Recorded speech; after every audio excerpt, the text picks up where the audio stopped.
They ran without looking back. Torches fell. Slippers tore. Hearts pounded. But the creature's voice followed them. A deep, echoing vibration that shook the leaves of the forest. You have seen me, and you will continue to feed me. If you fail, you will disappear without trace. When the elders returned home, shaking, sweating, terrified, they went straight to Madame Azuka's restaurant. They didn't knock. They didn't greet her. They burst inside. She looked up calmly. Elder Arua stammered, "Help us, please." And for the first time, her face softened with sorrow. Madame Azuka sighed and said, "You have seen it, right?" She began to explain her story. "One day, I went to the market to buy meat for my restaurant. On my way back, I told myself it would be easier if I washed the meat at the river. Since the stream was just by the corner, I thought, when I reach home, I will not need to fetch water again. So I turned and went to Odu River to wash my meat. When I dropped the meat into the water and started washing it, the creature appeared and drank the blood. It told me that if I did not continue feeding it, I would disappear without trace. I knew I could not hurt anybody to feed the creature, so I came up with the idea of giving it the fresh beef blood. That is why I wash my meat every day at Odu Stream. If you had asked me first, I would have warned you not to go there." After Madame Azuka finished speaking, the elders stared at her in stunned silence. All this time, while they suspected evil, she had been protecting them, feeding the creature so no human would be harmed, carrying the risk alone, carrying the fear alone. Papa Iyaji's voice broke quietly. "Why didn't you tell us? We could have helped you." Madame Azuka shook her head. "Help me? How? Would you have believed me? Would you chase what has no form?" Her eyes filled with tears, but she did not cry. "I kept quiet because fear spreads faster than truth."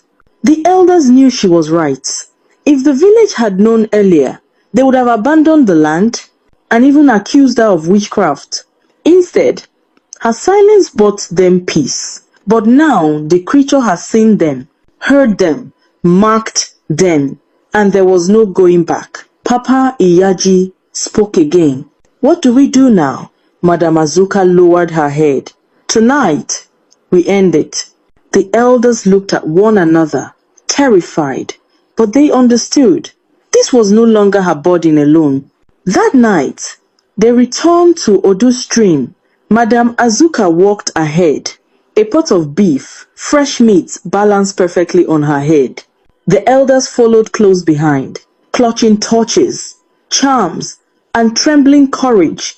When they reached the stream, the water was too calm, too still, as if waiting. Madame Azuka stepped forward. "Creature of Odu, I have brought your meal." Her voice did not shake. The water began to ripple, circles widening, deepening, breathing. The creature stirred beneath the surface, dark, ancient, hungry. Its voice rumbled through the trees. "You have come, and you have brought more to feed me." The elders tightened their grip on the torches, but Madame Azuka raised her hand. "No, tonight you feed and then you sleep forever." She opened the pot, full of meat, mixed with something ancient that will make the creature sleep forever. A thick wave of crimson spread over the water. The creature lunged upward, faster than lightning, drawn by the meat blood. But that was what it needed. The moment its shadow rose above the surface, the elders dropped their torches in fear. After drinking from it, it went to sleep. The elders fell to their knees in exhaustion and relief. Madame Azuka stood quietly, her shoulders rising and falling with heavy breaths. Papa Iyaji whispered, "It is over." But she shook her head slowly. "No, a creature that old never truly dies. It only sleeps." She picked up her pot, now empty, light as air.